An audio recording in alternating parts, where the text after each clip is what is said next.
Hello, আসসালামু আলাইকুম। আমি শিখা। আমার চ্যানেল শিখা সমটেলসে আপনাদের সবাইকে স্বাগত জানিয়ে আরেকটি নতুন ব্লগ শুরু করছি। আশা করি আপনারা সবাই ভালো আছেন। সকাল থেকে সেই ঝুম বৃষ্টি, তো বৃষ্টির মধ্যেই বড় মেয়েকে স্কুলে দিয়ে এসেছি। আর ছোট মেয়ের তো স্কুল অফ রেখেছি, গত ভিডিওতে বলেছি। তো আমি সকালে অফ ক্যামেরায় নাস্তা করে নিয়েছি, অনেক গুছানোর কাজও করে নিয়েছি। তো এখন আমি বাকি যে কাজগুলো করছি সেগুলোই শেয়ার করছি আপনাদের সঙ্গে। আজকে ফ্রিজ দুটোর উপরের অংশ ক্লিন করে নিচ্ছি। তো এই ডিপ ফ্রিজটার উপরের অংশ ক্লিন করা হয়ে গেছে। আজকে গাছগুলোকেও একটু ক্লিন করে নিলাম। সব কিছুই বলতে পারেন এখানে ডিপ ক্লিন করে নিয়েছি। আর এই ফ্রিজটার উপরেও কিছু আছে গাছ, তো এগুলো একটু ক্লিন করে নেব। বৃষ্টির দিনে অবশ্য এই ধরনের কাজগুলো করতে ভালো লাগে আর করেও স্বস্তি আছে।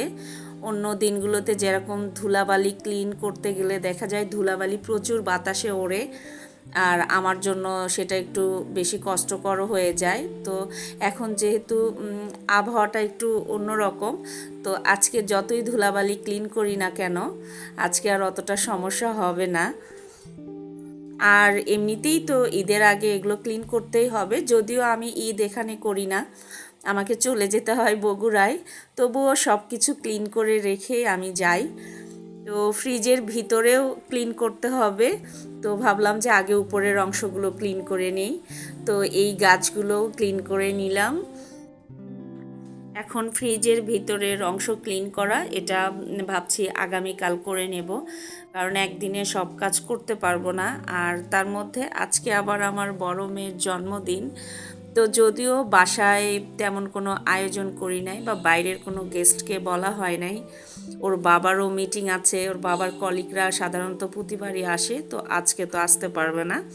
যেহেতু মান্থলি মিটিং, দেখা যাবে 8টা-9টা পর্যন্ত টানা মিটিং চলবে, সকাল থেকে রাত 8টা-9টা। তো যে কারণে কেউই থাকতে পারবে না। তো শুধু বাসায় নিজেদের জন্যই যতটুকু আয়োজন। তো আমি বেডরুমটা গুছিয়ে নিলাম, অন্য বেডরুম গুছিয়ে নিয়েছি। এই বেডে ছোট মেয়ে ঘুমাচ্ছিল, তো ঘুম থেকে উঠতে তো একটু লেট করে, যেহেতু স্কুলে যায় না। তো যে কারণে সবশেষে এই বেডরুমটা গুছিয়ে নিলাম।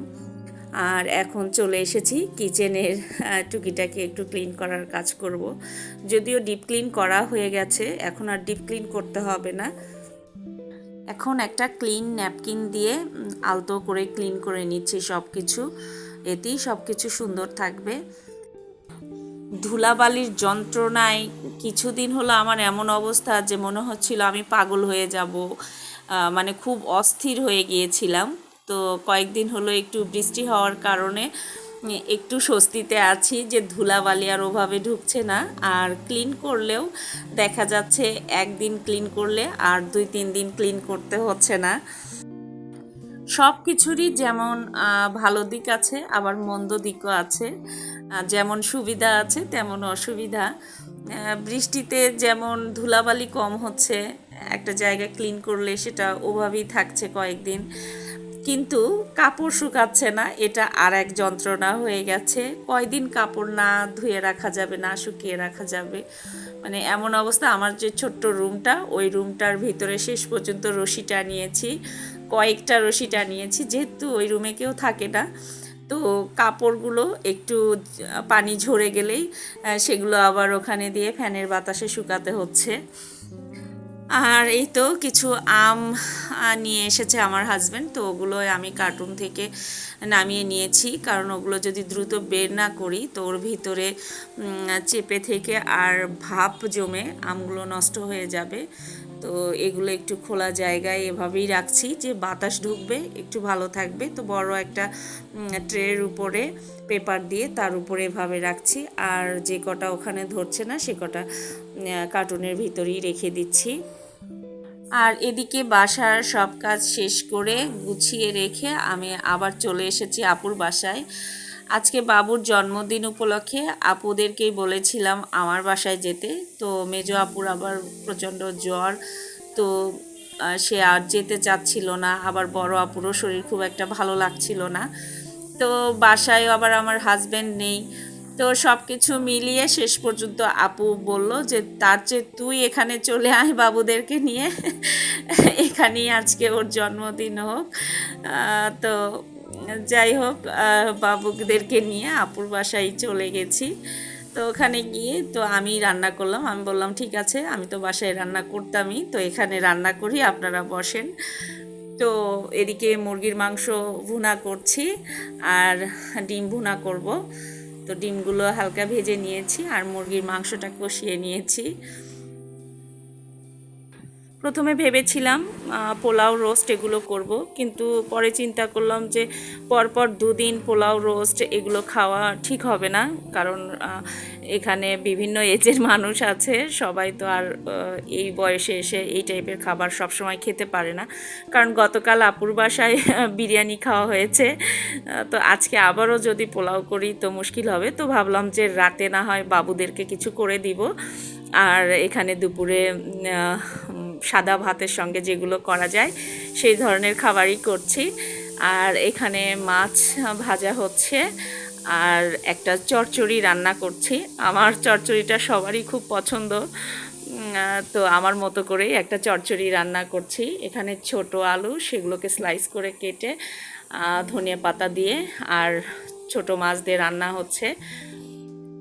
রান্না প্রায় শেষের দিকে, তো ভাবলাম যে খাবারগুলো ডিশ আউট করে টেবিলে নিয়ে যাই এক এক করে।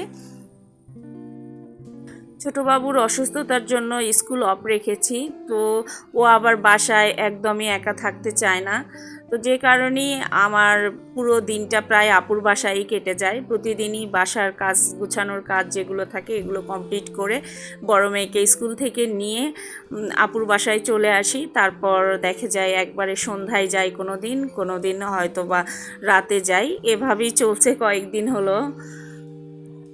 তাই তো আমার রান্না পুরোপুরি কমপ্লিট। আর এই যে বিকেলের দিকে এই ঝুম বৃষ্টি আসতো, সারা দিন বৃষ্টি থামে নাই, তো বড় মেয়েকে সঙ্গে নিয়ে বের হয়েছি ওর কেক আনার জন্য। ওর বাবা তো মিটিংয়ে একটু আগে বলেছি, যে কারণে ও কোনো কিছুই করতে পারছে না, শুধু অর্ডার দিয়ে দিয়েছে আর গাড়ি রেখেছে বাসায়। সারাদিনের যেখানে যাওয়া আসা সব কাজ ওভাবেই চলছে।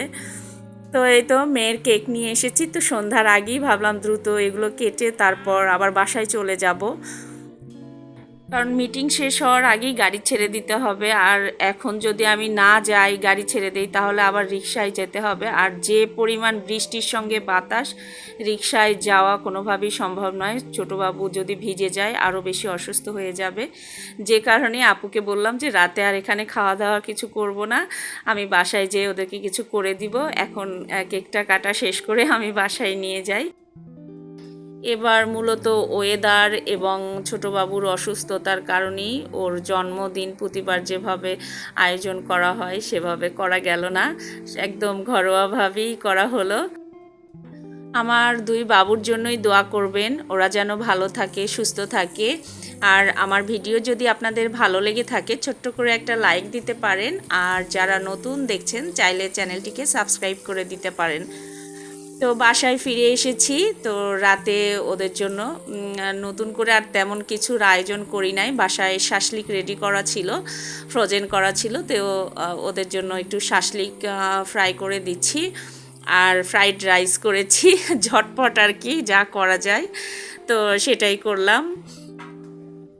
আর এই বৃষ্টির মধ্যে বারবার ছুটাছুটিতে ক্লান্তও হয়ে গেছি, সব কিছু মিলিয়ে আজকে আর বেশি কিছুর আয়োজন করিনি। ওকে বললাম যে মা, তোমাকে নেক্সট একটা দিনে তোমার পছন্দের সব খাবার আমি বানিয়ে দিব। আজকের মতো ভিডিওটা এখানেই শেষ করছি। আপনারা সবাই ভালো থাকবেন, নেক্সট ভিডিওতে আবারও কথা হবে ইনশাল্লাহ।